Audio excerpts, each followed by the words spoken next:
Découvrir les textes du Rav Kook, Mamre et Aya, c'est beaucoup d'articles que le Rav Kook a écrit, et tu veux nous parler de Bigveta de Meshicha, de Farol. On y va. Alors, Bigveta de Meshicha, ça veut dire sur les talons du Messie. C'est-à-dire, on est à la poursuite du Messie.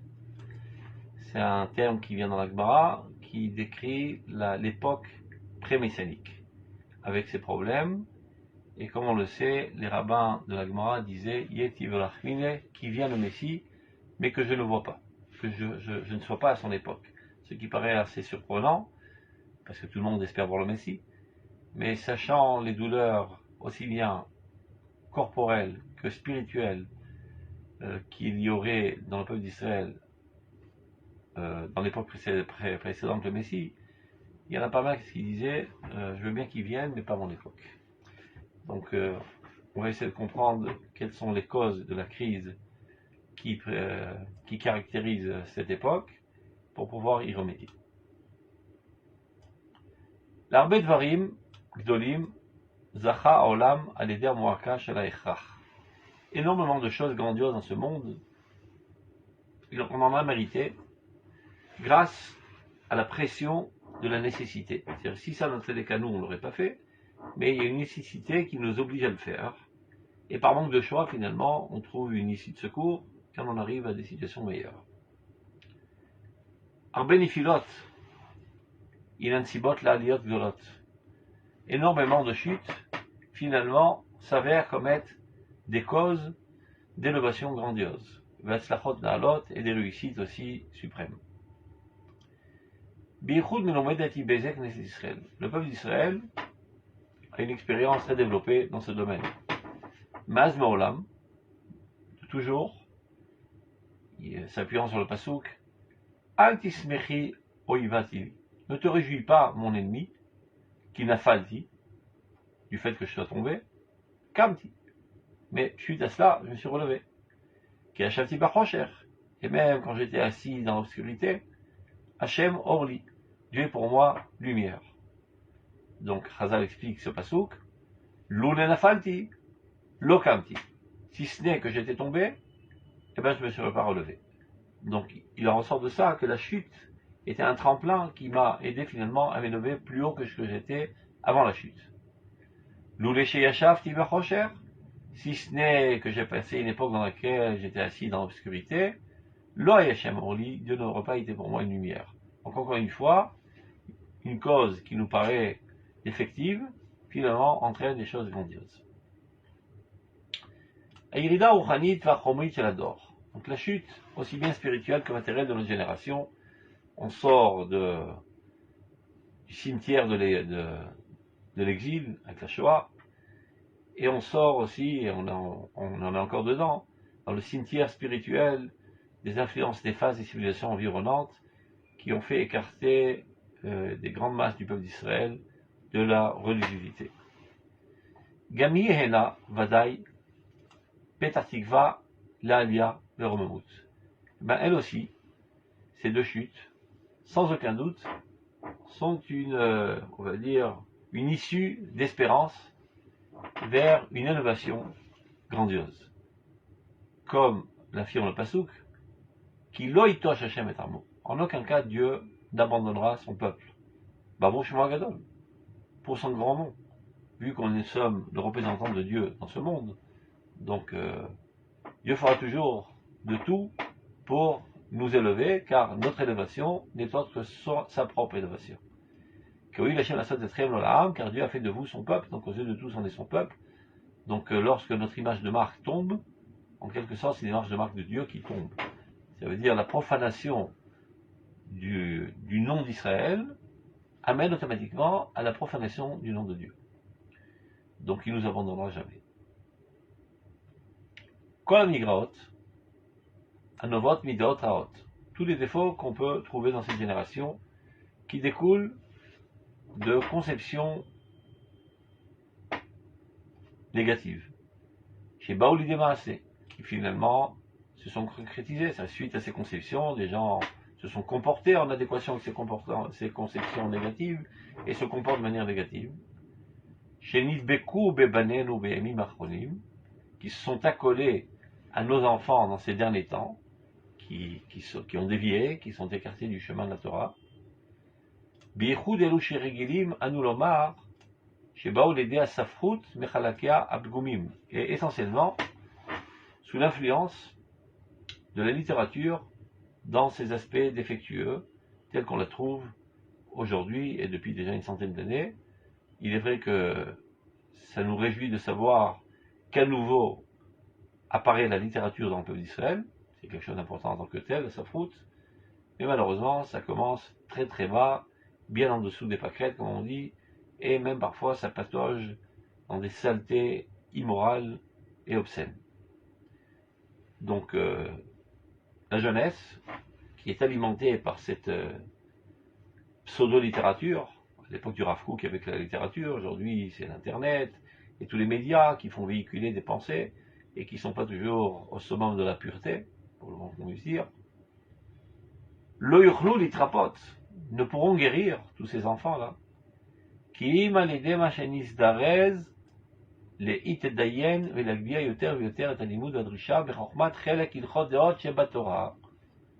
Que par le fait que nous les étudiants de la Torah, nous les rabbins, nous les religieux, nous nous empresserons de plus en plus d'élever et de mettre en piédestal l'étude de la sagesse de Ilchot Deot, les directives concernant la pensée de la Torah. Non pas seulement l'action de la Torah, la halakha qu'on connaît, c'est de remettre ses tefillin, manger kasher, garder le Shabbat, qui sont très importants, mais il y a aussi Ilchot Deot, les halakhot au niveau des pensées. Qu'est-ce qui est juste, qu'est-ce qui est faux? Qu'est-ce qui appartient à la foi, qu'est-ce qui n'est pas foi? Qu'est-ce qui ressemble à la foi et qui était un faux ami de la foi, et en fait c'est de l'abnégation, c'est de l'hérésie.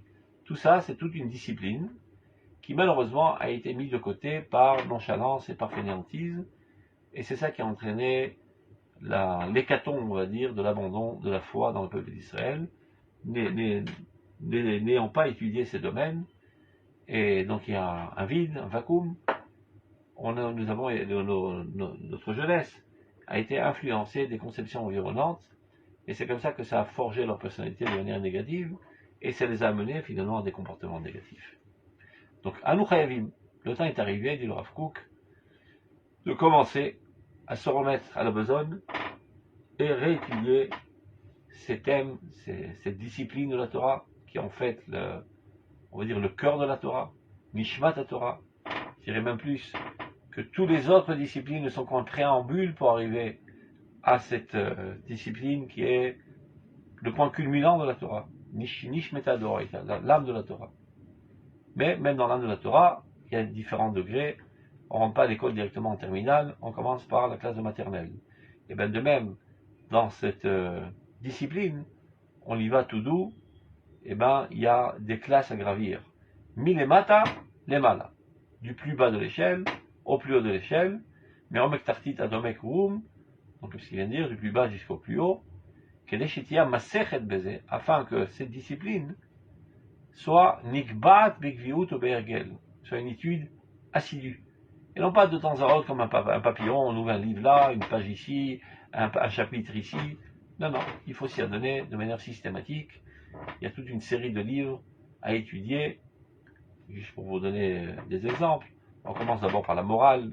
Le plus grand livre de morale, le plus célèbre et le plus systématiquement écrit, on va dire, c'est le Mesilat Yesharim, mais il y en a d'autres, évidemment.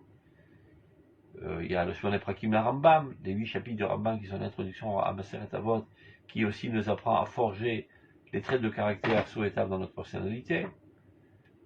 Ça, c'est quant à la morale. Après, on grimpe vers les livres de Emouna, ce qu'on appelle.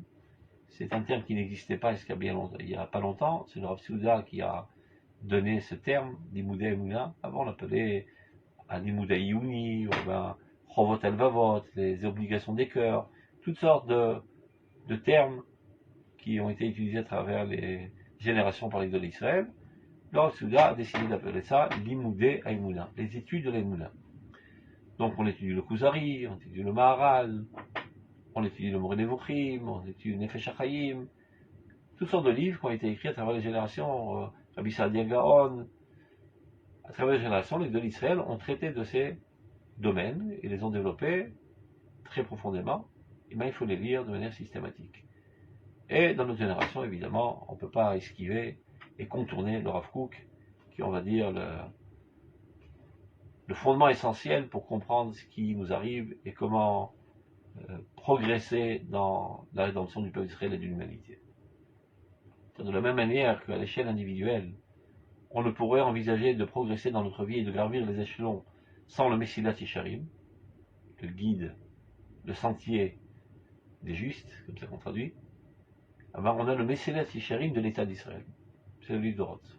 Le livre de Roth sont les directives très très minutieuses, comment petit à petit faire progresser notre mouvement national, la Renaissance nationale, qui a donné naissance finalement à l'État d'Israël, vers son objectif le plus lointain, qui est d'être la plateforme essentielle de laquelle va être diffusée la parole de Dieu dans le monde entier de manière réelle politique. Et bien c'est tout un travail, quoi prendre, quoi ne pas prendre, quoi réviser, quoi réanimer. C'est tout un travail, tout le livre de Roth traite de ce sujet. C'est le Messilat Yesharim, on peut dire, de Klal Israël, de l'État d'Israël. Avant que l'étude de ces disciplines soit quelque chose d'assidu et de fixe, et non pas de temps à autre. Évidemment, Mechuberet Imalimud Amurgal, ceci ne vient pas comme une alternative à l'étude de la Gemara, de Shulchan Aruch, etc., mais c'est une étude cumulative qui vient se rajouter et qui, sans elle, fait perdre toute fraîcheur à l'étude de la Gemara. On pourrait en sortir asséché. C'est le langage même du Zohar qui dit Torah Yevesha. C'est une Torah sèche. Traitant de choses très techniques, eh ben, on a la gorge sèche finalement, donc il faut mouiller notre gorge avec la rosée haute des hauts cieux de la Torah de la Kabbale. Quand je dis la Torah de la Kabbale, pas seulement du Harizal, ça veut dire la Torah de la pensée. On continue. Becharifut ou Bebekiut, c'est de la même manière que la Gemara s'étudie Becharifut ou Bebekiut. Bekiut, ça veut dire survoler le texte et accumuler des connaissances, c'est très important. Et après, pénétrer chaque sugia, essayer de la comprendre, bien définir les choses, bien déterminer, déduire, induire, etc. Et bien, exactement dans la même approche didactique, on apprend la Emouna. C'est important de le dire, il y en a qui pensent que d'étudier la Emouna, c'est une séance d'émotion et d'enthousiasme. Alors, 15 minutes avant Mincha, on lit le Messilat Yesharim en chantonnant et en bougeant. Et on pense que par là, on a étudié le Messilat Yesharim, ce qui est un affront vraiment, on va dire, envers le Ramchal.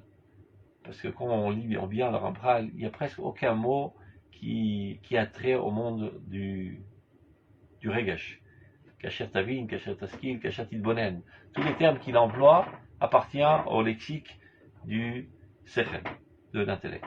Donc il mérite qu'on étudie ça de manière sérieuse et intellectuellement, et pas seulement sous l'effet d'émotion, et pensant que ce que ça nous fait bouger dans notre cœur et notre battement de cœur avant Mincha, de ça on est acquitté de l'étude du Messilat Yesharim, à tel point il y en a qui disent ça en yiddish, Medavenin, c'est-à-dire on prie le Messilat Yesharim avant Mincha pour entrer dans une atmosphère d'émotion avant de prier. C'est vraiment un affront insupportable envers le Ramchal. Donc c'est pour ça qu'il dit le Rav Kook, Becharifut ou Bebekiut. C'est comme ça qu'on écrit le Messilat Yesharim, c'est comme ça qu'on écrit le Maharal, c'est comme ça qu'on dit le Kuzari. Dans le premier chapitre, il dit la chose suivante. Dans le dernier chapitre, a priori, il se contredit. Il faut savoir solutionner les contradictions pour comprendre, etc. Exactement comme Tosfot à son approche envers le texte de l'Agma. Hachenir Reuim, le Orot Brot, c'est-à-dire une fois qu'on va être fortiche et expert en la matière, eh ben on sera même nous-mêmes maintenant de donner des directives et de trancher. Pas seulement dans l'Ilchot Shabbat, est-ce que j'ai le droit de mettre mon sachet de thé dans le deuxième verre ou dans le troisième verre, ce qui est très important, mais des questions plus grandioses. Quant à l'avenir de l'histoire d'Israël, comment entreprendre, comment même trancher du point de vue politique, dans nos relations internationales, etc. Tout ça, eh ben si, c'est du ressort de la Torah. Les gens n'imaginent même pas que ça appartient au domaine de la Torah. Eh ben, sachez que ça appartient essentiellement à la Torah, et que seulement dans la Torah on peut trouver des solutions à ces grandes questions, aussi bien nationales qu'internationales, que familial, ou qu'individuel, ou psychologique, etc. Donc, Gambel Chot Dolot Elou, si on s'y met sérieusement à cette étude, eh ben, on sera capable, pour nous-mêmes, de trancher et donner des conseils aux autres, aux individus et au collectif, à la nation et même, voire à l'humanité entière. Tout ce qui a trait au cœur même de la nation, à l'avenir de la nation. Il y a des grandes questions qui se posent. À l'époque, au début du sionisme, il y en a qui disaient il ne faut pas monter en Eretz Israël parce que c'est rempli de non-religieux et donc on risque de s'écrouler du point de vue religieux. Et d'autres disaient non, il faut lui monter. Mais c'est pas sur un élan de cœur qu'ils ont dit. Ils ont essayé de s'appuyer sur des sources. Donc ceux qui étaient experts en la matière, dans les sources, ont bien tranché. Et ceux qui ont lu ça en chantant avant Mitra ont mal tranché. Et ont envoyé à la mort 6 millions de personnes. Tout simplement. C'est pas une petite question, est-ce que tu as fait une avera de Bichoul Beshabbat, est-ce que tu as mis ton pied dans un verre de Kelly Richard ou Klish, ça a des répercussions catastrophiques quand tu t'y connais pas dans les Trotzibourg. Et même aujourd'hui, en plein dans la Géoula, et des fois on ne sait pas, est-ce qu'on doit attaquer l'Iran, on ne doit pas attaquer l'Iran, quelles vont être les répercussions après. Il faut s'y connaître un petit peu en histoire, qu'est-ce qui arrive quand on attaque, et quelles sont les répercussions, etc. Et savoir qu'est-ce qui est-il permis de mettre en danger une partie de la nation pour sauver l'éternité de la nation.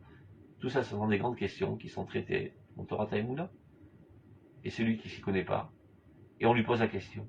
Et il ose y répondre en plus, mais il dit n'importe quoi. Et il met le peuple d'Israël en bourrique. Et il amène à des drames et des catastrophes. Parce qu'il s'y connaît pas dans le domaine. Bon, il n'y a pas que ça, je sais pas, les contradictions entre la science et la Torah. Alors d'emblée, on dit évidemment que c'est la Torah qui a raison et pas la science. Mais évidemment que c'est la Torah qui a raison. Reste à savoir si tu comprends ce qui est marqué dans la Torah, et reste à savoir si tu comprends ce qui est marqué dans la science. Donc tu penses croire qu'il y a une contradiction, parce que tu es aussi ignare dans l'un que dans l'autre. Donc tu étales ta confiture et tu dis n'importe quoi. Parce que tu t'y connais pas, tu n'es pas un expert dans la matière. Beometz Geoni. Donc faisons ça avec courage et avec génie. Bli ira, sans crainte. Bli irat ora'a. Sans crainte d'enseigner et de trancher. Qui la plupart du temps, cette crainte de quoi elle découle? Mitor kishalom. Ou mi-out yedia. Pourquoi tu as peur de trancher? Parce que tu as échoué dans ton étude et tu t'y connais pas tu domines pas la matière. Et c'est pour ça que tu ne sais pas trancher. Ligne 17. Omrim bne pritze amenu. Ce que prétendent ceux qui sont écartés de la Torah dans notre peuple. La jeunesse essentiellement, à l'époque du Rav Kook. On avait deux clans à l'époque. La génération des parents qui restait encore minutieusement attachés à la Torah, à la halacha, et les jeunes, ils ont tout lâché, et ils se sont adonnés au sionisme, pensant qu'il y avait une contradiction entre le judaïsme et le sionisme. Donc, Bene Pritza Menu, les enfants de ceux qui ont fait la brèche dans la muraille de la religiosité dans notre peuple. Otam Sheyardu Adadiuta Tartona, ceux qui ont chuté au plus bas niveau, jusqu'à en arriver, Moassa Shel Torah, un dégoût de la Torah, un dédain, une haine de la Torah. Donc ils prétendent, par exemple, à Emouna Vabitachon, ces deux fondements qui sont la foi et l'assurance, c'est-à-dire être sûr que Dieu viendra nous aider quoi qu'il arrive. Machlishim banu teufat hasechel, raffaiblit l'envol de notre intellectualisme. Parce qu'au lieu d'essayer de comprendre tout seul, de s'approfondir, on compte sur Dieu. Dieu pourvoira à tout. Donc ça développe des profils de fainéants, des gens qui ne programment pas leur chemin. Ils font ça comme ça, plus ou moins. Ça veut dire un non-approfondissement intellectuel, une non-recherche, une quête pas sérieuse, et en plus un affaiblissement au niveau de l'énergie concrète, c'est-à-dire dans ce que tu fais. Est-ce que tu t'adonnes sérieusement quand il y a quelque chose à faire, ou bien tu fais ça à la va-vite, etc. On continue. J'ai pas de truc là, ouais, c'est bon.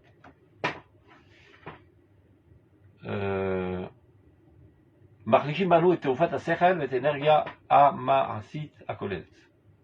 הנאצה הזאת, כאילו רב קוק, ce blasphème de dire que la émouna et l'assurance en Dieu raffaiblit les motivations, raffaiblit les initiatives, raffaiblit l'approfondissement intellectuel. לבושתנו, מוצאת למקום רק מפני שבמרבית המציירים את הציורים ההם, la plupart de ceux qui pensent de cette manière, il y a médecin des choubachim, tout simplement parce que tout est trouble. Ce sont des gens, c'est vrai qu'ils étaient religieux et à un certain moment ils ont tout lâché, mais tous ces domaines, le domaine de la pensée, étaient totalement flous. Donc ils sont arrivés à des fausses conclusions que la Emouna, c'est de compter sur Dieu, et de ne rien faire, et de ne pas s'investir, de ne pas prendre d'initiative. Et donc quand ils voient des gens autres qui eux s'investissent et qui prennent des initiatives, donc ils disent en contradiction avec la Emouna, et ils commencent à ressentir que de vivre de cette manière c'est pas tout à fait normal. Donc évidemment ils optent pour la normalité et d'aller s'investir dans des initiatives et de comprendre que ta vie dépend de tes efforts et ton sort dépend de tes efforts. Et c'est pas, il n'y a pas de déterminisme, c'est pas un coup de baguette magique, et c'est pas un coup de chance. Est-ce que tu as eu la chance ou tu n'as pas eu la chance? Tout ça, ce sont des approches idiotes qui viennent de l'islam ou de toute autre religion bizarre. Kvouim et Diminot, mais Kitsour, ce sont des gens qui sont embourbés dans un monde imaginaire, qui n'a aucun rapport avec la Torah. À quoi que fichiolé à la lèvre, c'est ce qui passe par la tête dans une première pensée qui n'est pas encore élaborée et sophistiquée, et en fonction de ça, ils ont organisé leur vie. Ou Meshoneh, qui fichilou et rayonot, à Mouchachim, Liot, Nikbaim, Belev, Kolechad, évidemment, il y a toutes sortes de mutations et de changements de pensée. Si tu t'approfondis pas, ben, les pensées, ça se balance comme un papillon. Tout ça, de quoi ça découle? Mitoch ha'aziva v'chisron ha'esek be'ala nizgavot.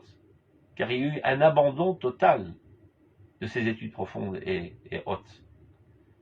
Et donc, ils sont laissés aller à des cheminements d'imagination, de fantasmes, à Rechokim midarke Torah, qui sont très très loin des chemins de la Torah. Pensant qu'ils étaient très profondément ancrés dans la Emouna, en fait, ceci n'avait aucun rapport avec la Emouna. C'est des superstitions idiotes, c'est un obscurantisme chrétien ou islamiste, etc. Donc, pour imaginer ce qu'il dit, il se sert d'un passouk de Michelet. Al sdeish atzel avarti, val kerem adam haser lev, vine ala kulo kamshonim. Quelqu'un raconte, je suis passé à côté d'un champ d'un fainéant.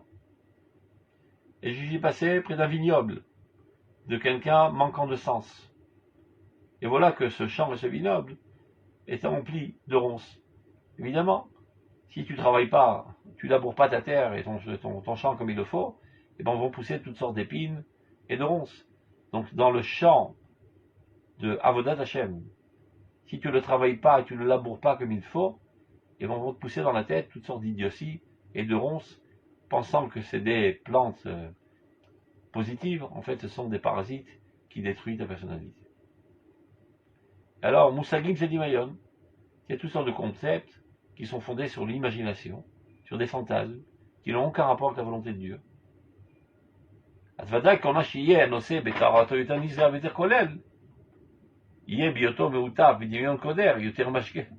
Donc plus on a affaire à un sujet important, pur et élevé et culminant, plus la déviation est catastrophique.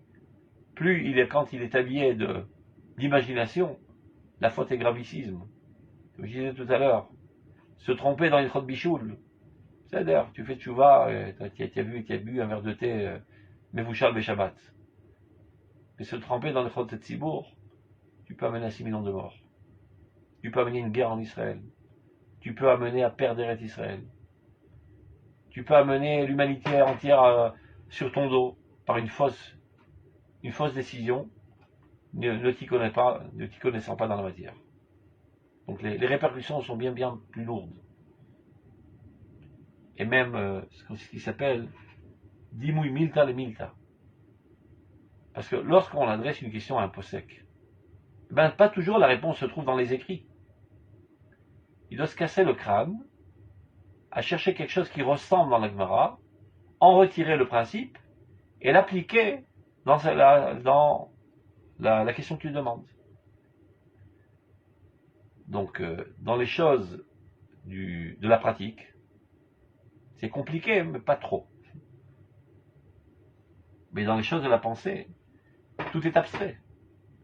C'est-à-dire les ressemblances. Il faut avoir une perspicacité d'abstraction pour comprendre la ressemblance. C'est pas toujours évident. C'est un exemple tout bête. On vous dit, par exemple, il est interdit de cuire Shabbat. Top. Ça, on le sait qu'il est interdit de cuire Shabbat. Comment qu'on cuisait à l'époque? Ben, on mettait sur le feu. Voilà que la science se développe. Maintenant, il y a une possibilité de cuire avec un micro-ondes. Est-ce qu'il est interdit de cuire avec un micro-ondes? Ah, bonne question. Donc, qu'est-ce qui se passe quand on cuit avec le feu? Et que c'est pas un rajout d'énergie calorifique sur le steak? Est-ce que le micro-ondes fait la même chose? Ou bien il fait en sorte que les atomes se tapent les uns sur les autres et ceci fait émaner de l'énergie calorifique? Donc est-ce que ça ressemble ou ça ressemble pas? Et en fonction de ça, on va trancher si c'est interdit ou c'est permis. C'est un petit peu complexe, mais c'est pas tellement difficile. On a qu'à prendre conseil avec quelqu'un qui s'y connaît dans ce domaine. Il va nous expliquer exactement comment ça marche. Et on connaît le principe de base, donc on peut trancher. Mais des questions bien plus compliquées. Par exemple, très souvent les gens essaient de copier ce qui se passait à l'époque du Rav Tzvi lorsque il incitait et encourageait les Juifs à aller s'installer dans la Judée-Samarie après la guerre de 6 jours. Ouais, mais le gouvernement était contre. Comme toujours d'ailleurs. On a toujours eu un gouvernement de faiblards qui avait peur des goïms, et qu'en dira-t-on, qu'est-ce que va nous faire l'Amérique, etc., etc. Alors là qui disent, ben tu vois, le Rav Tzvi, il était pertinent et très fort, qu'il fallait s'installer, et même quand sont venus les soldats, il a attrapé les fils de barbelés, et il s'est blessé les doigts, il dit je ne bougerai pas d'ici, même si on m'amène une machine, une mitraillette qui me tirera dessus. Donc aujourd'hui c'est pareil, à Gush Katif, est venue l'armée, et ben on va se faire tirer dessus, on va leur tirer dessus, et on ne lâchera pas le morceau. Voilà, sous l'emprise, sous l'influence du psaque du Rav Tzvi. Tu es sûr que c'était exactement la situation? Est-ce que tu as analysé la situation politique de l'époque? Est-ce que véritablement il y avait une intention de tirer sur les mitnachalim? Ou bien c'était juste un coup de théâtre pour montrer à l'Amérique qu'il y a des pressions internes, on n'a pas le choix, etc. Et d'ailleurs on a envoyé quelques genoux de la Tironout pour faire un petit peu l'ours, mais il n'y avait aucune intention ferme de les évacuer. Alors qu'à l'époque du Gush Katif, on savait parfaitement qu'il y avait une intention très ferme de les évacuer, quitte à tirer sur la foule. Donc, dimouy milta le milta bilchot sibour, c'est bien plus compliqué. D'abord, il faut savoir exactement qu'est-ce qu'il en était à l'époque, quelles en étaient les répercussions, et qu'est-ce qu'aujourd'hui sont les répercussions, etc.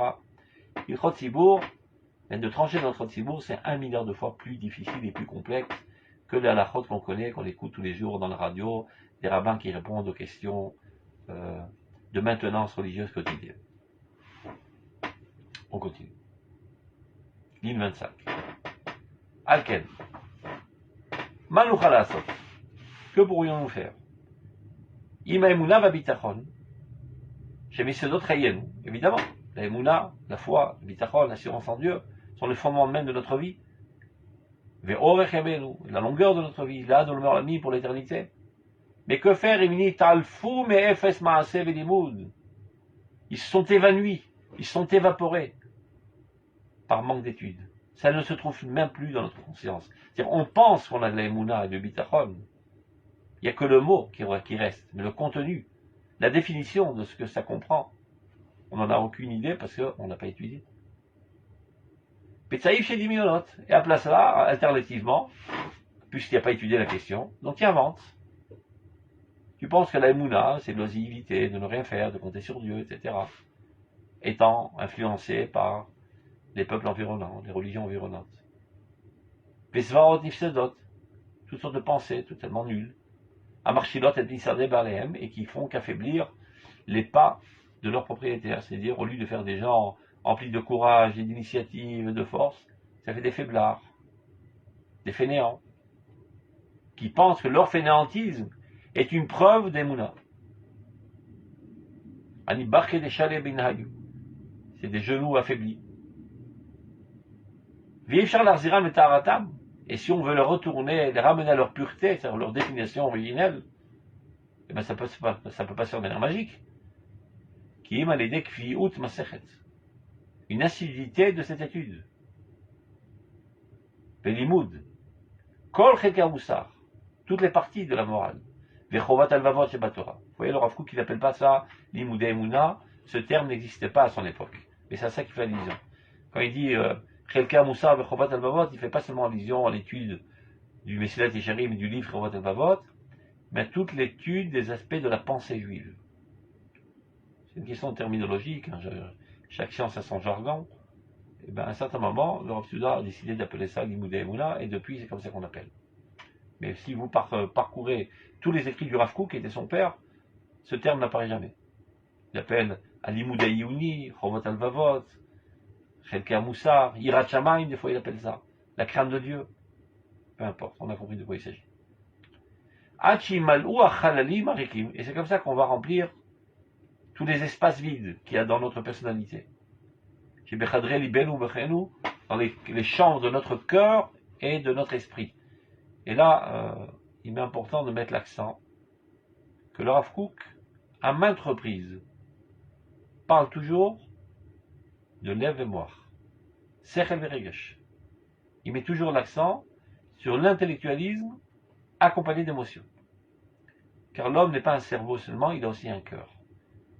Je peux te convaincre intellectuellement, j'ai pas terminé mon travail. Il faut que j'arrive à te motiver. Pour te motiver, il faut que tu sois ému.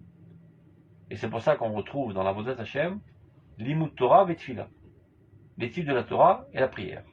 L'étude de la Torah, c'est le service de Dieu par le biais de l'intellect. La prière, le service de Dieu par le biais des émotions, du cœur. Ou l'ovdo v'chalevafrem. Donc pour arriver à une perfection de proximité de Dieu, ça doit être moach velev toujours. Intellect, cœur. Intelligence et émotion. Et c'est ça qui déclenche la volonté. Il y a pas mal de gens qui sont convaincus de plein de choses, qui ne le font jamais. Ils ne sont pas motivés. Tu peux expliquer à l'enfant, écoute, si tu ne vas pas à l'école, tu ne réussiras pas dans ta vie, etc. Tu m'as convaincu. Malgré tout, il n'a pas tellement envie d'y aller. Mais le matin où il y a un beau tioul dans le Golan, à 5 h du mat, il est près de la porte avec son sac sur le dos. Maman, quand on va à l'école? Là, il est enthousiasmé. Donc pour déclencher la volonté, il faut enthousiasmer. Donc dans les études de la Emouna, il y a une recherche intellectuelle qui se fait, mais c'est aussi enveloppé de chocolat, d'émotions, pour enthousiasmer les cœurs. Même le Rav Kook, vous voyez bien, il a un langage très stylisé, qui parle aussi au cœur. À tel point, il y en a qui pensent qu'il parle qu'au cœur, et qui pensent qu'en lisant le Rav Kook et en s'enthousiasmant du style poétique, par cela même, ils sont acquittés de leur étude. Et ça reste des idiots enthousiasmés. En fait, celui qui comprend le Rav Kook, il voit que c'est des mathématiques en barre. C'est de l'or en barre. C'est très précis, des définitions très très claires, etc. Tout est systématique, tout est organisé, tout est harmonisé. Une harmonie parfaite dans tous les écrits du Rav Kook. C'est mamage du sechel en barre, comme on dit. Mais pour que ça glisse mieux, il enveloppait ça d'huile, dans un style poétique. Selon sa chita, sechel veregesh. Shanetiot atorot, shele leshna merot agdolim. Donc il faut savoir que les tendances qui découlent de ces deux astres lumineux, qui sont la Emouna et la Bitachon, la foi et l'assurance en Dieu, Shruim Bahem, Orot Sichliot, vous voyez, il dit encore une fois, Ve'ar Gashot, des lumières intellectuelles et émotionnelles. Na'alot, très très haute, très noble. Le man, Imalu En Atzman, Zifraïm, Vekwar Poel, Chai Ve'adir. Et Dafka, la médisance qu'on en fait contre eux, le blasphème de penser que la Emouna et le Bitachon affaiblissent les initiatives, c'est quand c'est une fausse Emouna. Quand tu vis dans un monde imaginaire d'Emouna. Quand tu apprends de manière exacte l'Emouna, au contraire, c'est ça qui va te rendre un bulldozer d'initiative, d'entreprise et de force. Au contraire, c'est ça qui va faire revivre notre cœur par la rosée de sa renaissance. Chez Minagze, Item. Et ceci donnera ses fruits. Et ça va forger une personnalité forte.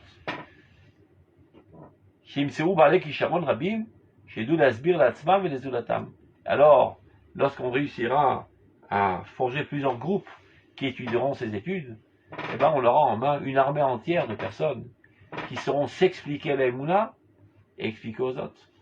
Et on aura des conférenciers, des explicateurs à la hauteur de la grandeur de l'âme de la génération. Et non pas en vendant des épluchures de cacahuètes et raconter des histoires de grand-mère et pensant que par cela on a donné un cours d'Emouna. Comme ça se trouve dans certains clubs.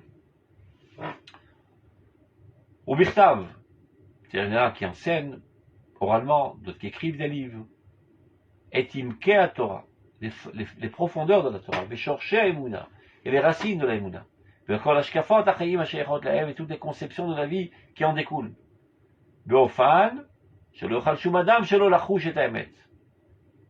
Lorsqu'on aura ça en main, et c'est une des raisons pour laquelle le Rav Kook a édifié la Yeshiva de Merkez Harav, pour mettre sur pied une division, comme une division militaire, de véritables ma'aminim qui se dispersent dans toute la nation et qui enseignent. La volonté du Rav Kook n'était pas d'Afka de mettre sur pied des rabbins de l'Yeshiva de Merkez Harav, mais des géants de la Emouna. Quelle va être leur activité professionnelle? Peu importe. Il peut être médecin, il peut être avocat, il peut être ingénieur, il peut être agriculteur, et entre autres, il peut être aussi rabbin, il n'y a pas de mal. Mais ce n'est pas l'essentiel. L'essentiel, c'est de mettre sur pied une unité combattante de géants de la Emouna qui se propage dans la nation et qui a une influence sur toute la nation.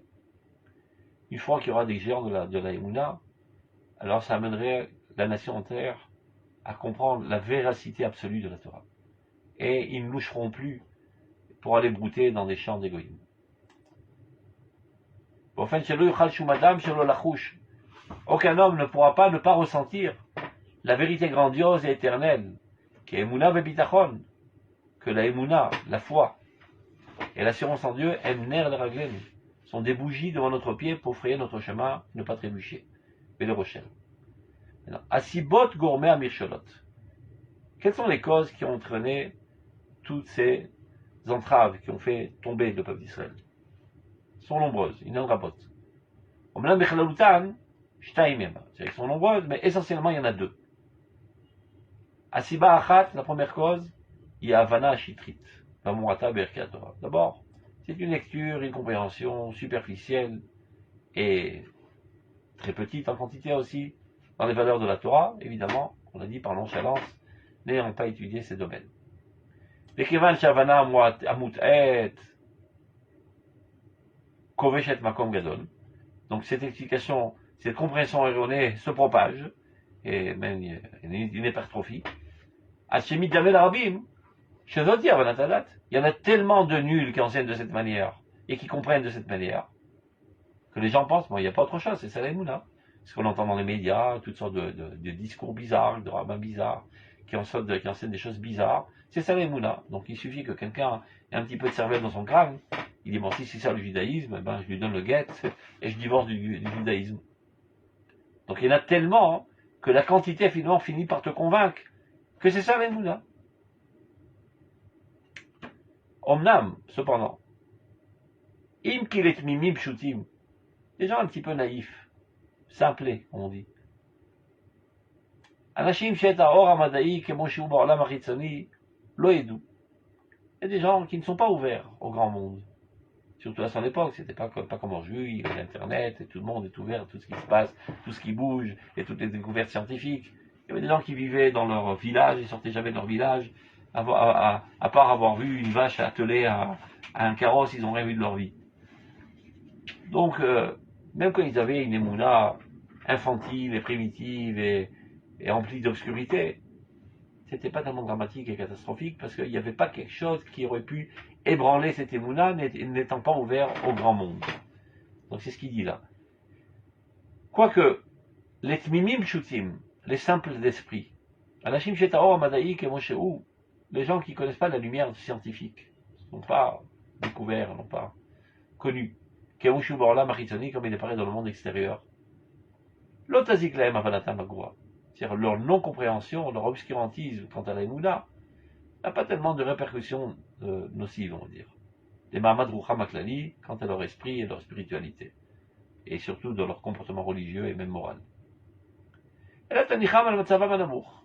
Ça les laisse dans une situation basse, mais ils sont encore sur les rails, sur les bonnes rails du comportement moral et religieux. Au Bidina Ale, Arbe Memoussar, évidemment, ils n'ont pas des grandes compréhensions, et même ils n'ont pas une grande morale. C'est des Badaï Talou, les filles à Shel Biro en Moussagim, car évidemment, pour arriver à une moralité noble et grandiose, c'est aussi dépendant de ton éclaircissement des concepts, la compréhension profonde, des définitions des concepts, et en fonction de ça, tu forges ta personnalité. Shel Biro, Moussagim, Adatim, Vaora, Ochanit, Bichlal, donc tous les concepts religieux et la lumière spirituelle de manière générale. Donc ça, c'est pour les simplets. On a dit que les répercussions catastrophiques ne sont pas tellement grandioses.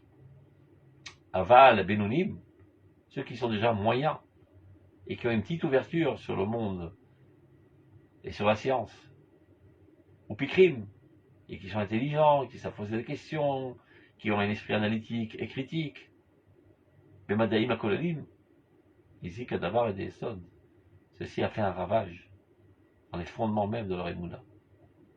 Puisqu'on leur a présenté une émouna de pacotille, et ils ont découvert une science grandiose dans toutes les disciplines de la science, et donc ça fait pas le poids, comme on dit. Il n'y a pas de contrebalance. Mais c'est pas un phénomène nouveau, ça a toujours eu, même à l'époque du Rambam, par exemple, c'est la raison pour laquelle le Rambam écrit le Moreh Nevuchim. C'est la raison pour laquelle le Rassag a écrit ses livres. Parce qu'il y avait des salvants d'hérésie qui soufflaient, et il fallait les contrecarrer. Donc, Zéaya Noeg Maolam, ça a toujours été. Kodem Shayedia Shel Shlilat Akshema, par exemple. Les gens pensaient que Dieu avait un corps. Et venu la philosophie a remis en question cette idiotie, alors que les gens pensaient vraiment que Dieu avait des yeux et des oreilles, et qu'il était, qui succombait sur les supplications par miséricorde, etc. Et voilà la philosophie qui dit, mais c'est pas possible, c'est petit, ça rapetissait le divin. Alors, alors ils ont laissé tomber la Emouna. Suite à cela, le Rambam intervient. Il vient expliquer que Dieu n'a pas de corps. Et il élève la Emouna à son haut niveau pour que que la philosophie puisse la faire tomber. Et c'est comme ça que tout a été propagé dans le cœur, dans la nation. Aïta al-Amazot, l'Even Negef, avant que le Rambam ait pris les choses en main et nettoyer la conscience des Juifs de cette concrétisation des divinités et de cette personnification des divinités, eh ben, ça a fait des ravages. Chez Nahanu, Iziv, Chochmat, Tritzeneot, tout ce qui était influencé des sagesses extérieures, Kacheridou, Alzek, Dolé, Arishonim, comme en témoignent les plus grands de nos prédécesseurs, les Rishonim. C'est pour ça qu'ils se sont efforcés d'expliquer aux grandes masses, tant bien que mal, tant bien que le peuple était capable de comprendre, et ceux qui étaient issus des lumières d'Israël. Ça veut dire, c'est pas que tout d'un coup le Rambam a découvert que Dieu n'avait pas de corps. Le Rambam et ses prédécesseurs et les gens d'Israël savaient toujours que Dieu n'avait pas de corps. Mais la moyenne des gens, et parfois même certains rabbins, dit le Ravad, pensaient que Dieu avait un corps. Et ça ne nuisait pas tellement, les gens continuaient à être contents, et être moraux, et appliquer le Shabbat, et manger cachère, etc., etc.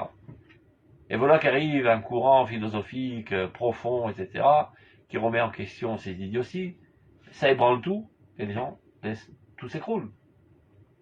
Alors, le Rambam intervient. Eh bien, de même dans nos générations. Mais un petit advarim. שהמושג העולה מהחוכמה הברורה, המתבוננת כפי טבע השכל האנושי הטהור, המעוטר בעוד המוסר הזך והעליון, מתאחד ומהידיעה הדתית העליונה הנכונה והאמיתית. C'est comme le Kuzari dit exactement la même chose. L'axiome de base, il faut savoir que tout ce qui ressort de la sagesse la plus claire, de l'analyse, selon la nature intellectuelle humaine, ça veut dire les investigations de la science, les conclusions de la science, les théories de la science, pures évidemment, pas qui baignent dans toutes sortes de fantasmes, parce qu'à l'époque les scientifiques n'étaient pas tellement scientifiques aussi ils baignaient dans toutes sortes de fantasmes, et il n'y avait pas aussi la vérification empirique. Ils étaient tellement imbus de leur personnalité qu'ils pensaient que ce qu'ils pensaient devait exister, la preuve en est, c'est qu'ils l'ont prouvé. C'est le cas qui est arrivé Kant et qui a fait la critique de la raison pure et de remettre en question la théorie du Sechel. Est-ce que le Sechel est dogmatique ou bien il faut s'appuyer sur une étude empirique?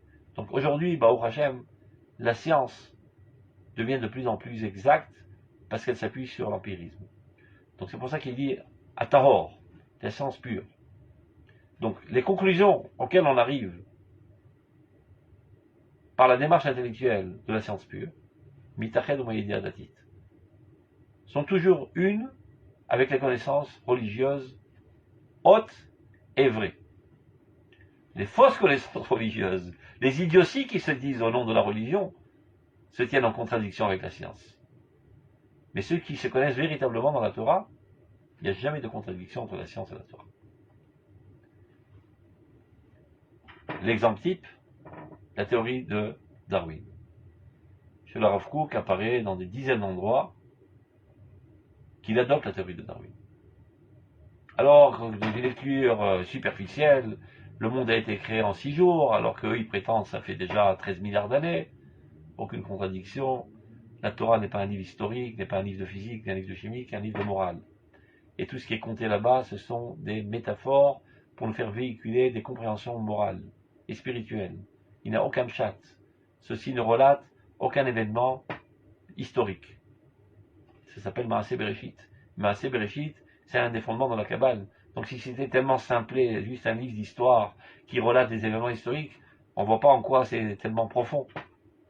Il y a tout un recueil qui a été fait par le Rav Aviner aujourd'hui, dans lequel il a récolté tous les endroits dans lesquels le Rav Kook parle de cela, et aussi des Rishonim, et même d'Achronim, d'autres Achronim, et il voit comment ça compose tout à fait avec la Torah de la Kabbale, et il n'y a aucun problème. Donc jamais il pourrait avoir une contradiction, bien que, surtout à l'époque du Rav Kook, on n'était pas totalement convaincu à 100% que la théorie de Darwin était vraie, qu'elle était encore dans ses couches, dans ses premiers pas. Donc il dit, s'il s'avérera plus tard que ce sera prouvé par A plus B que cette théorie est juste, eh bien sachons qu'en aucun cas elle ne contredit les fondements de la Kabbale. Au contraire, elle va exactement de pair avec les fondements de la Kabbale, c'est ce qui veut dire mitachedou. C'est un des exemples et énormément d'exemples. Dougma Davarze, Nimsa Bodorenu, voilà un exemple de notre génération. Besifim ou pratim rabim shalu chaybim lelamdam, toutes sortes de détails que nous devons enseigner. L'asbir et masheu musba en pashut de kol doresh, expliquer de manière simple à tous personnes qui s'intéressent. Avalgam ne'elam mamon rab, et qui malheureusement est absent dans la conscience des hommes. Gamotam shesh lidwa me'em ki sharon shel ashpa. Et parfois, malheureusement, même des gens qui sont censés influencer, c'est-à-dire des rabbins, des dirigeants spirituels, sont très loin de ces connaissances. C'est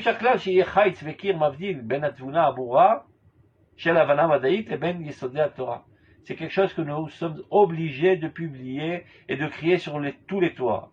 Qu'en aucun cas, il ne pourrait avoir une contradiction quelconque entre les conclusions de la science et les fondements de la Torah. Tout simplement pour la seule raison qu'on ne traite pas du même sujet. Comme il n'y aura jamais une contradiction entre un mécanicien auto et un psychologue. On ne traite pas du même sujet. La Torah, c'est un livre de morale. Ce n'est pas un livre de science. Ce n'est pas quelque chose qui vient nous apprendre est-ce que l'eau bout à 100 degrés ou à 90 degrés. Ça, c'est la chimie ou la physique. La Torah t'enseigne comment arriver à la proximité de Dieu en forgeant ta personnalité dans la morale, dans la sainteté, dans la pureté. Donc il ne risque pas d'avoir. Et même quand la Torah traite parfois de sujets qui pourraient paraître physiques, chimiques, historiques, social. C'est selon les circonstances duquel on doit retirer le principe moral. Donc il ne risque jamais d'avoir une contradiction. Il y en a qui pensent, c'est un vieux travail, on a passé ce temps, c'était à l'époque du Rambam, aujourd'hui c'est passé. Au contraire, à notre génération, c'est un besoin vital. Elle s'est éveillée à nouveau, ce besoin.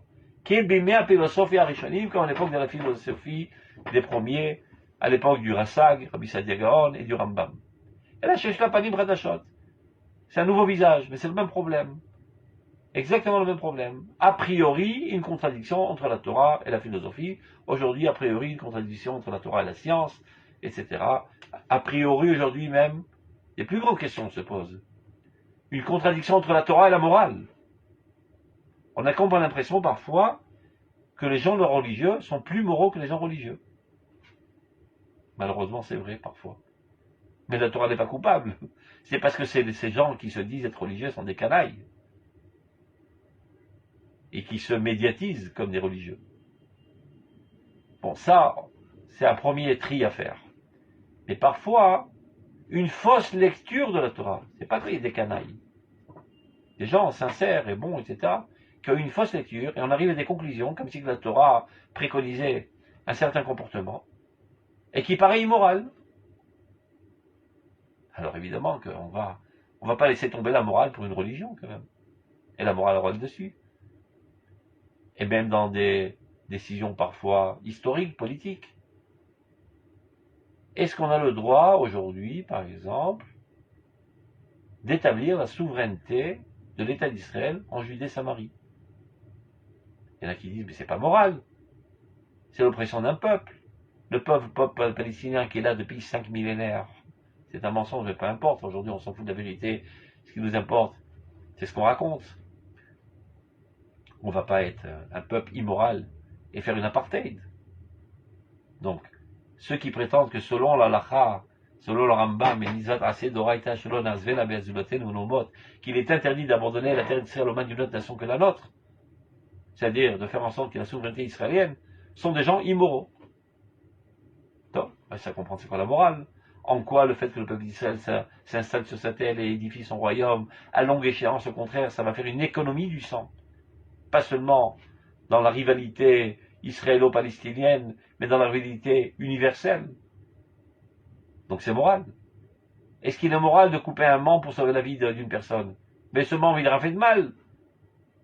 Ouais, on aime bien, mais on préfère perdre un foie ou un demi-foie que perdre la vie de cette personne. Donc c'est moral. Donc tout ça, ce sont des questions qui doivent se poser, s'analyser, etc. Donc ça, c'était la première cause. La deuxième cause, si Hashlamat Harishona qui vient compléter la première, d'abord, on va bien vérifier ce qui se dit. On prétend que la science dit cette chose. Et où on prétend? Dans toutes sortes de sites internet, des livres là-dessous, ou un prof en classe de 3e, etc., qui s'y connaît pas tellement. Va t'approfondir d'abord et savoir, avoir la connaissance à sa source. Et tu vas te rendre compte que finalement, la quasi-totalité des pseudo-contradictions entre la Torah et la science vont tomber parce que c'était fondé sur une méconnaissance de la science. Donc, Beverou Radot a Meshotatot Vorla Matzman. Va vérifier si tout ce qui se dit au nom de la science est vraiment de la science. L'Afrim Ben Varim Shiraoui le Kartam, les Emet, et discerner ce qu'on peut considérer comme vérité, moftit, fondé sur des démonstrations. Et Ben Varim Shel Safrout Chitrit. Des fois, c'est une littérature très très superficielle de la pseudo-science. Shem Barim Mamash, et il n'y a rien de sérieux en eux. Qui est mis par ces mots? Ils ont gagné beaucoup de pubs, ils sont publiés, mais s'ils battent Rifion à date, en profitant sur la faiblesse et du cerveau des gens. Parce qu'il y a des gens qui avalent tout et qui n'ont pas un esprit critique, et ça se dit, ça se répète, et les gens ruminent, et toutes sortes d'idioties se transmettent. Shadot Aklushot Vachitriot, les pensées faibles et superficielles, Bichoud, Imen Mekilot et Taher Shalaol Amousri, à plus forte raison, s'il y a un intérêt dans ces fausses connaissances qui est d'enlever le joug de la morale. Ça veut dire de dire que si je crois à la morale, si je crois à la science, eh ben ça va me libérer de pas mal d'interdictions morales. Alors j'ai tout intérêt à y croire et je ne vais pas m'efforcer de voir si c'est véritablement fondé ou pas fondé. L'essentiel que ça m'ait libéré du fardeau de la morale ou de la religiosité. Donc celles-là, Mitkablot Beyoter, elles sont très acceptées des grosses masses. C'est méconnaissances, c'est fausses connaissances, c'est pseudo-connaissances. Par exemple, de dire que la force, c'est-à-dire de comprendre de la théorie de Darwin, que celui qui est fort, se perpétue et le faible disparaît. Ce qui n'est pas vrai entre nous, parce que les gros dinosaures ont disparu et les petits papillons existent encore parmi nous. Mais il y en a qui ont voulu retirer cette leçon morale de la théorie de Darwin. Il y a une évolution, et les gens forts continuent et les gens faibles disparaissent. Donc si c'est comme ça dans la nature, c'est comme ça aussi dans la morale. Donc je peux écraser les autres. Je suis plus fort que l'autre, je peux l'écraser. C'est la science. Au nom de la science, je deviens une brute humaine. Comme par exemple, ceux qui haïssent notre peuple, c'est les antisémites. Ils aiment bien lire des livres antisémites et qui expliquent combien le peuple d'Israël a créé du mal dans le monde et a égorgé des petits-enfants pour faire des matzot, etc. Ils font pareil dans l'autorité palestinienne, sachez-le, tous les ans à Pessah, ils font des films de propagande de voir comment on égorge des petits-enfants palestiniens pour faire nos matzot. Amashpila et Terkam, tout ce qui vient rabaisser la valeur du peuple d'Israël, Vedoresh et Begnutam, et qui met en piédestal leur mocheté et leur malhonnêteté, etc. Parce que toutes ces phrases, tous ces concepts, viennent alléger d'eux le joug moral, le résidu qui restait en eux de l'amour des créatures, et bien même cela, ils s'en débarrassent parce que c'est fondé sur des théories que le peuple d'Israël, par exemple, dans pas mal d'écrits islamiques, à la fin des temps, on jettera tous les juifs à la mer et ça servira de nourriture pour les poissons. Il y a d'autres écrits islamiques dans lesquels il est marqué, à la fin des temps, on tuera tous les juifs. Et il y a des juifs qui se cacheront derrière les arbres. Et les arbres eux-mêmes s'écrieront et diront aux Arabes, viens voir, il y a un juif qui se cache derrière, viens l'égorger. Avec toutes ces incitations à verser le sang, donc on peut comprendre d'où viennent tous ces criminels qui sont en liberté aujourd'hui. Qu'il soit bien clair, je n'ai rien contre les Arabes, ne me prenez pas pour un extrémiste fanatique de droite. Mais il y a ça et là des fous, comme dans tous les peuples. Là-bas, il peut être un peu plus. Mais de manière générale, pas tous les Arabes sont des criminels, comme pas tous les Juifs sont des voleurs, et pas tous les Juifs, parce qu'un Juif a volé un pain, tous les Juifs sont des voleurs de pain. Mais ça arrive. On continue. Ligne 58. Shnia Miksorot Alalu, ces deux disciplines, Birour Darke Emouna, Mitzad la Torah, c'est-à-dire éclaircir quelle est la véritable Emouna selon la Torah et selon l'imagination, Biachas à la Derot à Olchot ou Mitpasemot Betour Totsot Alter Kitzonot la Madaim, quant a priori, aux contradictions avec les connaissances scientifiques qui se propagent, Betsurat Amitzud Verka, ou Bemoussal Vachaim Birklal, c'est-à-dire la manière de comprendre l'existence, ou la manière dont il faut le vivre, etc. Et les répercussions morales qu'on en retire parfois des découvertes scientifiques, ou Tarbut, les cheminements de la civilisation.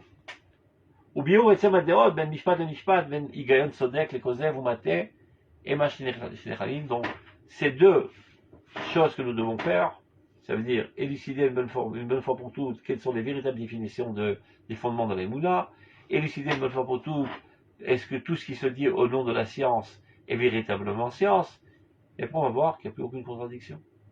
Et c'est comme ça qu'on pourra sauver la génération qui est allée en perdition, pensant que ceux qui s'adonnent à la Torah sont des gens obscurs, arriérés, idiots, et qui ne sont pas illuminés par les lumières de la science et de la civilisation actuelle. Et Mashnen Echalim Golim, ces deux approches, ces deux travaux que nous devons entreprendre aujourd'hui, dit le Rav, sont deux fleuves grandioses, Rechavé Yadayim, très très large, nous chayavim lifnot alehem. Nous sommes obligés de nous mettre à la besogne. Tout homme qui est capable de faire ça se doit de le faire, c'est pikuach nefesh. Il y en a qui savent enseigner, d'autres qui savent écrire, d'autres qui savent rédiger, d'autres qui peuvent aider les autres à rédiger. C'est le médicament essentiel pour sauver la nation. L'Atzil Nefashot Rabim, Rabot, pour sauver de nombreuses âmes. Chez Baim Tlouya, Atzalat, Kol Amenu Berko Abrani, qui à longue échéance sauvera tout notre peuple dans sa dimension spirituelle, chez Bemet Yomken, avec Mouyouchas, Befes Makom, chez la Frada, Gam le Matzalo Gashmi, qui sont sur aucun doute, ça a aussi des répercussions sur cette situation matérielle. Parce que les faiblesses spirituelles entraînent finalement des faiblesses politiques. Qu'on n'est pas convaincu qu'Eritrea nous appartient, et ben on bégaye. Et quand on bégaye, nos ennemis nous montent sur la tête. Et les goïms nous montent sur la tête, nous donnent des directives, quoi faire et quoi pas faire. Ça, c'est le pire du ridicule. Le pire de l'absurde. Des peuples entiers qui ont les mains salies de sang nous donnent des conseils moraux. Alors qui va nous donner la morale? Les Américains qui ont scalpé les Indiens, et vice-versa? Ou bien les Français? Ce sont tous des criminels. C'est eux qui nous font la morale. Est-ce qu'on a le droit de se défendre, pas se défendre? Mais qu'on a des faiblesses spirituelles, qu'on a des complexes d'infériorité envers les goïms, par manque d'éclaircissement de notre grandeur, il dit le Rav Kook, c'est pas seulement un problème spirituel dans la synagogue, ça a des répercussions dans la société d'Israël, dans l'État d'Israël, dans la technologie, dans tous les domaines de la vie. Nous sommes obligés, de nous rendre aptes, par tous les moyens possibles, de manière que nous soyons capables de s'approfondir, la hyène, d'étudier, l'Ichtov et l'Echadesh, d'écrire, d'innover même dans la Emouna. Safroud Gdola, mettre sur pied toute une littérature de Emouna. On ne peut pas se suffire des anciens écrits qui sont écrits dans un langage parfois archaïque et avec des métaphores anciennes qui ne sont plus en cours aujourd'hui. Il faut actualiser, parler le langage de notre génération, l'hébreu de notre génération, les métaphores de notre génération. Safroud Gedola Vechaya. Nous devons mettre sur pied une littérature grandiose, vivante, mais Omek Nishmata Shel Torah limite du plus profond de l'âme de la Torah la plus intérieure. C'est de là-bas qu'on va puiser. Pas les piqueter ça et là dans des livres de philosophie contemporains ou anciens et mettre un petit peu de peinture. Non, non, on n'a rien à chercher chez les goïms. On a tout chez nous, à Forba, des coups là-bas, remue et retourne la Torah, tout s'y trouve. Pas t'as fait de l'antise, tu ne savais pas que ça se trouvait. Et maintenant que tu es agressé par toutes sortes de courants, d'hérésie, etc., eh ben t'as pas le choix. Mets-toi à la besogne et cherche des grandes réponses aux grandes questions de notre génération. Non seulement profond et bien écrit, et bien systématisé, et bien argumenté, mais aussi que ce soit beau. Dans un beau style. Ne parle pas en charabien. N'écris pas avec des fautes d'orthographe et des fautes de style et des fautes de grammaire. Que ce soit ordonné, qu'il y ait une logique dans la manière dont tu expliques les choses. Et si tu fais un livre, qu'il soit bien imprimé, et pas que ça, il y a toutes sortes d'erreurs, et à la fin de la ligne, encore 2 lettres dans la ligne d'avenir, que ce soit bien rangé, bien ordonné, agréable à lire. Comme il est dit, Ze Eli Van Veu, c'est mon Dieu, et je l'embellis. Lulav Nae, tu fais la misère de Lulav, eh ben prends un bon Lulav, et embellis-le. Il y en a qui avaient l'habitude de mettre un petit pompon, etc. Toutes sortes de minagim. Tu fais un kidouche dans un beau verre, en argent, en or, et pas un petit verre en plastique cassé et déchiré. Si tu aimes Dieu, eh ben exprime ton amour de Dieu, ton chérissement de Dieu, l'honneur que tu lui portes. Dans des kelim yafim. À plus forte raison, la Torah, tu es le porte-parole de Dieu, de la Torah, et tu viens contrecarrer tous les messages faux qui se disent. Donc d'abord, ça doit être exact, ça doit être profond, mais ça doit être aussi esthétique, beau, stylisé. Et on voit comme le Rav Kook s'est investi dans cela. Dans quel langage? Personne n'arrive à ses pieds. Les plus grands littéraires de son époque, n'arrivait pas à ses pieds du point de vue du style. Il y en a un seul qui a osé le dire. Comment il s'appelait celui-là déjà J'ai un petit de mémoire. Un des grands littéraires de l'époque. Il a dit à Bialik, j'écris mieux que le Rav Kook. Seulement, moi ça me met 1000 essais avant de sortir une phrase comme il le faut. Lui, du premier jet. Et lorsqu'on voit les manuscrits du Rav Kook, il n'y a pas une seule rature. Du premier jet, ça lui sort parfait. Dans un style très très très haut et très classe et très stylisé. Ben, il n'est pas né comme ça. Hein. Il est pas né en Israël. En Europe. Il parlait yiddish. Donc il a dû se casser les méninges. Mais bien sûr, il maîtrisait toute la Torah et tout le Talmud et tout le Tanakh, etc., etc. Mais parler, il n'y a pas d'habitude. Et parler dans ce style. Donc il s'est investi. Zé'eli van veu. Itnaï lefanam mitzvot. Embellis-toi devant lui dans les mitzvot. Ktov Sefer Torah, Nae, dit Srazal. Quand il écrit un Sefer Torah, ben qu'il soit beau. Belavlar Uman. Avec quelqu'un qui sait bien écrire. Vekolcha b'shirayin naïm. Et tu l'enveloppes avec toutes sortes de tissus beaux, etc. Kacher ya'ale biyadenu. Lorsque nous réussirons. Kemosh ya'ale. Ou Tsar Tov Yakar. Ceci sera un grand trésor. Vimkino l'adam echad. C'est pas le travail d'une personne. Velo le dor echad, ni encore d'une génération. C'est un effort qui va s'étaler sur plusieurs générations. Il y a melachag de l'azot, ce grand travail que nous devons entreprendre. Mais kol makom, alipolev koloved. C'est pas, il n'y a pas de lieu de se démoraliser, de dire de toute façon, je n'aurai pas les fruits. À quoi on va commencer? C'est un travail qui va durer un millénaire. Ben, si tu commences pas, ben, ça ne s'atteindra pas dans un millénaire. Là, c'est pas toi qui dois tout terminer, mais il faut commencer. Si tu commences pas, eh ben, il n'y aura pas de continuateur dans ton travail. Mets-toi la besogne et commence. Et comme encore, Malipol lève, pas besoin de se démoraliser. Il y a assez qu'on chacun fait de son mieux, s'investit sérieusement, avec acharnement et assiduité, avec dévouement. Je dis, ben, toute ma vie, j'arriverai pas à faire un livre. C'est là, il y aura un livre qui se rajoutera dans l'édifice de l'Aïmouna. Et viendront d'autres générations, et continueront. Jamais on a vu quelqu'un s'est désespéré. Même Tosfot, des fois, il dit, je connais pas la réponse. Ben, t'as pas besoin de le dire. Pour que les autres générations se cassent les ménages. Il y a une question là, je ne sais pas y répondre. Cachez-les. Mais c'est pas pour autant qu'il n'y a pas de Tosfot après. Tosfot n'a pas compris la Sougia. Bon, là on ferme le livre, voilà, je suis en colère. Mais non, on passe à la Sougia d'après, j'ai pas compris. Mais viendront les générations et expliqueront. Il y a assez qu'on est que chacun fasse de son mieux. Et là, délivrance de Dieu nous élèvera. Chez Birvot Ayamim, le long des jours, le long des années, Rabim Yavdu Ben Amixot. Aujourd'hui, je suis le seul, dit le Rav Kook, à éveiller les consciences. Mais je suis persuadé que plus tard, nombreux seront qui s'adonneront à cette discipline. Il a bien vu. Aujourd'hui, Baruch Hashem, il y a des milliers qui s'adonnent à l'étude de l'Aïmouna, à l'enseignement de l'Aïmouna, qui sont ses élèves, les élèves de ses élèves, les élèves des élèves de ses élèves, qui continuaient cet ordre qu'il a donné. À l'époque, il était le seul, il faut le savoir. Comme Avraham Avinu, qui était le seul dans un monde obscur.